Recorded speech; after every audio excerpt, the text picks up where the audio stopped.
Bisa-bisanya Springbed dibuang ke rel, imbasnya KRL Tanah Abang Rangkas Bitung tertahan. Kejadian-kejadian nyeleneh memang kerap dijumpai di Indonesia, seperti terjadi di Tangerang Selatan berikut ini. Bukannya menjual ke pasar lawak, orang justru membawa Springbed di tengah rel kereta. Akibatnya kawat Springbed pun nyangkut di bawah rangkaian kereta hingga membuat KRL nomor 1772 relasi Tanah Abang Rangkas Bitung mengalami kendala operasional.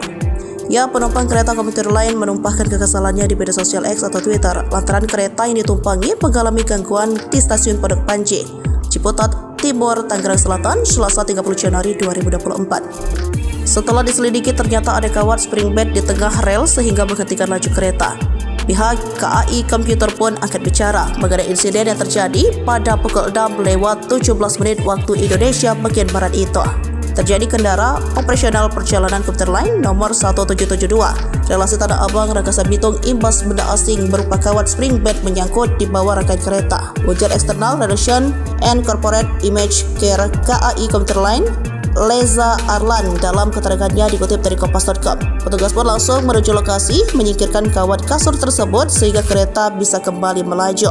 Lebih lanjut, Leza menyebutkan setidaknya ada 8 perjalanan KRL yang direkayasa dan 6 perjalanan KRL terlambat akibat insiden ini.